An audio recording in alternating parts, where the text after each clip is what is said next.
উত্তরের শস্য ভাণ্ডার খ্যাত দিনাজপুরের আমনের বাম্পার ফলন হয়েছে। মোটা ধান থেকে শুরু করে চিকন এবং সুগন্ধি জাতের 2,60,856 হেক্টর জমিতে আমনের আবাদ হয়েছে। এরই মধ্যে শুরু হয়ে গেছে ধান কাটার কাজ।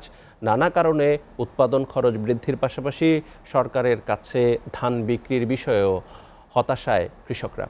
তবে জেলা খাদ্য নিয়ন্ত্রক বলছেন, প্রকৃত কৃষকের কাছ থেকে ধান কেনা হবে এবার। দিনাজপুর প্রতিনিধি খাদিমুল ইসলামের প্রতিবেদনে বিস্তারিত। আবহাওয়া অনুকূলে থাকায় মাঠ ভরা সোনালী আভায় ছেয়ে গেছে দিনাজপুরের পথপ্রান্তর। যেদিকে দুচোখ যায় শুধু কাঁচা পাকা ধান। ব্যস্ত শ্রমিকরা কাটছে সেই পাকা ধান। মাঠে চলছে ধান বিক্রি। সবকিছুর দাম বাড়লেও বাড়েনি ধানের দাম। তাই লাভ ক্ষতির হিসেব কষতে গিয়ে বিষণ্ণ কৃষক।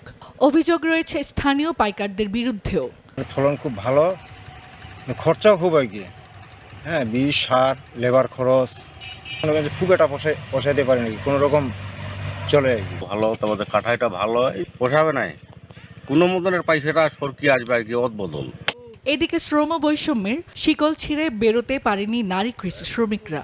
2000 টাকা বিঘে কাটে ফেলে দেওয়া, আর মহিলা মানুষের দরমা হচ্ছে 300 টাকা, পুরুষ মানুষের দরমা হচ্ছে 400 টাকা। 2000 টাকা বিঘা কাটি ফেলে দেওয়া, হাজিরা করলে 500 টাকা হাজিরা।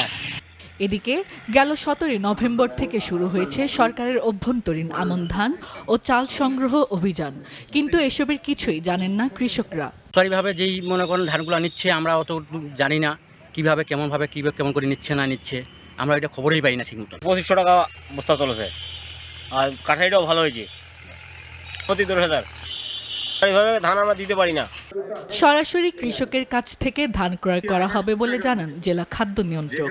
আমরা কৃষকদের জন্য সর্বোচ্চ যেন অনুকূল পরিবেশ সৃষ্টি করা যায় সেটা আমরা চেষ্টা করব। তবে একটা জিনিস খেয়াল রাখতে হবে, 14% আর্দ্রতা এবং ধানটা একটু ঝাড়াই বাছাই করে নিয়ে আসতে হবে। যদি কোনো কৃষক আমাদের গুদামে ধান নিয়ে আসে, আমরা তাকে ফেরত দিব না। চলতি মৌসুমে 12.5 লাখ মেট্রিক টন ধান এবং প্রায় 9 লাখ মেট্রিক টন চালে উৎপাদনের লক্ষ্যমাত্রা নির্ধারণ করেছে। SATV news desk.